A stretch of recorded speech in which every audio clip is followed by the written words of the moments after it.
Hello everyone, I hope that you're doing amazing wherever you are in the world. My name is Shikha and I welcome you to my channel. As always, I'm so grateful that you're listening, subscribing, and commenting. I really appreciate the support. And in this one, I wanted to speak to you about the difference between a developed INFJ and a developing INFJ. I know I did a video a few days ago, maybe a week ago, about the difference between healthy versus unhealthy INFJs. And a friend of mine who's an INFJ as well and a psychologist, she messaged me saying, that's not entirely accurate. Like, it's not like, obviously there's a spectrum, which I don't know if I mentioned. I hope I did.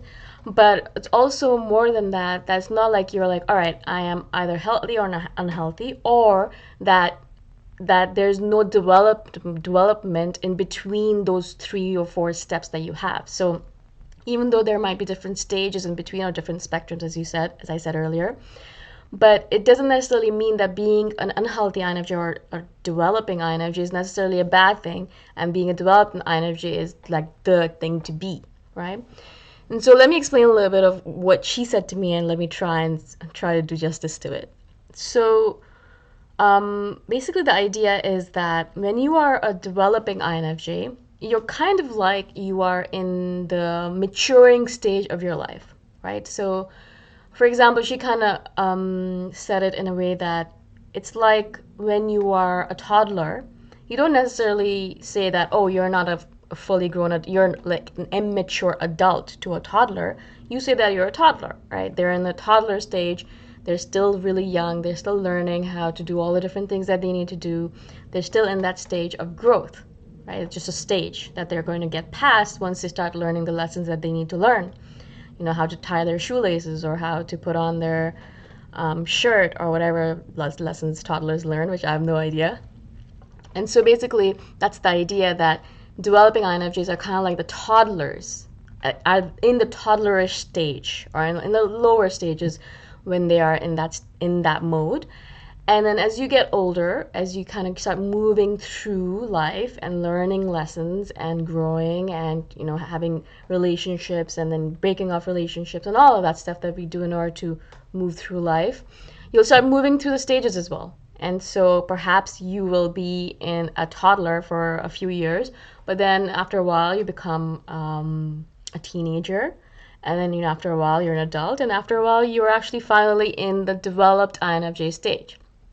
And the way that she explained it, and hopefully if I remember, I'll share the article below, but she said that you actually kind of move through the different functions.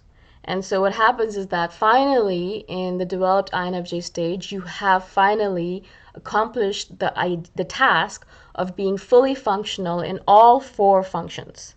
Whereas when you're a toddler or a developing INFJ, you are not. You're basically just focused on your introverted intuition, which is your primary function, but the rest of them are very weak. They're really highly undeveloped. And that's what causes all of the conflict in your life. That's what causes all of the strife and the problems that you are probably dealing with at the developing INFJ. Now, this is a really great way of looking at it, because it's not a negative connotation. It's not like, oh my God, I'm an unhealthy INFJ. Now what am I going to do? It's that every INFJ is going to go through these stages. Now, perhaps some of you will go through it faster and you're going to be a healthy INFJ by the time you're 15, right? So awesome, good for you, because you're moving through the stages faster, you're learning faster. Me, on the other hand, it took me forever to get through the stages. And I think it took me 30 odd years to finally say to myself, oh, right, I think I've finally graduated from all the different stages and I'm finally a developed INFJ or a healthy INFJ. So it took me a long time, and I think I'm still freaking developing, so I don't even think I'm completely there yet. Maybe I think that's what the whole thing is, that you'll never completely be a fully functioning INFJ, unless you're Jesus Christ. I don't know if he was a fully functioning INFJ, but in general, you're never going to be there because you're constantly going to be developing. You're constantly going to be learning about yourself. You're constantly going to be growing your functions, becoming more comfortable using them, developing a relationship with them, and all of that, obviously, right? And so as you go through life, you'll keep on developing your functions, and the more you develop your functions, the more developed you become as an INFJ. I think this applies to all of the different personality types out there, but particularly for INFJs, it's a little bit difficult because there's a very distinct difference in the way developed INFJ behaves and a developing INFJ behaves. You can see it. It's very discerning. You can actually be like, oh, okay, this person's obviously not there yet, and this person is.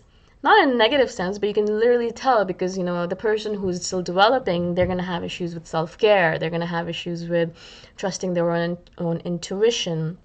They're going to have major issues with communication and boundaries, as I've mentioned in the previous video. And so you will be able to tell, but this is important to know as an INFJ, because if you are in the developing stage and you're thinking to yourself, I'm never going to get out of here, which is what I used to think for the longest time. If you're thinking, oh my God, what is wrong with me? Or, why am I like this? Why does it take me twice as long as anyone else to do anything? Why am I stuck in this mode of never being able to get out of this developing stage? Just be patient with yourself, right? It's just a matter of time. It's a matter of patience. It's a matter of lessons. It's a matter of learning and growth. And so it's not like you can kind of skip the lessons. You can't skip the stages. You can't be like, all right, I'm a toddler today and tomorrow I'm going to be an adult, right? You can't actually really do that unless you live in magic land, right? And we don't. But yeah, you can rush through the stages, or you can kind of go through them faster, of course, because that's why a lot of the INFJs who are younger who message me, and they say all these things, and I think to myself, oh my God, if only I thought that way when I was your age. How are you so mature, right? And obviously the other end of the spectrum still exists that, some 50-year-olds or 60-year-old INFJs will message me and say things that I'm like, my God, you obviously are still developing, of course, because a lot of them didn't have the resources that we have. And so it's taking them a little bit longer to get through the stages and to the developed end, right? Again, nothing is negative or positive, obviously. Both sides are just the way that your progression happens. There is no rush to get to the end because there is no end, right? Never going to be like, all right, fully developed, I'm done, I have nothing to learn anymore. I can just check everything off and I can just sit on a beach, sip mojitos, and just forget about everything, right? I mean, you might try to do that, but you're still going to get lessons because the universe is always trying to teach us.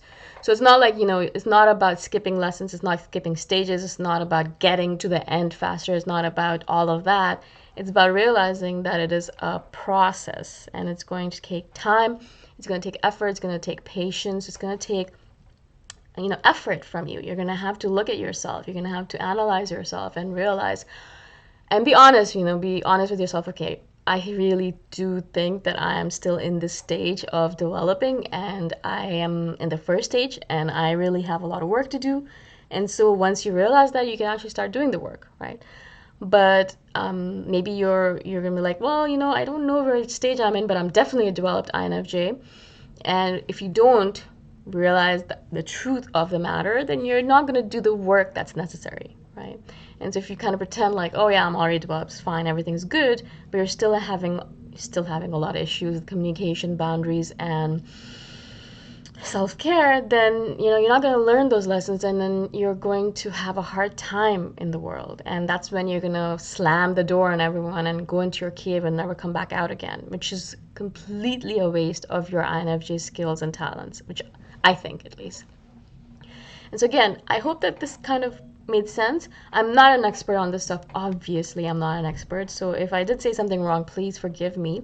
But I just really wanted to give you a sense of the fact that it is a process. It is a process of going from developing INFJ to a developed INFJ.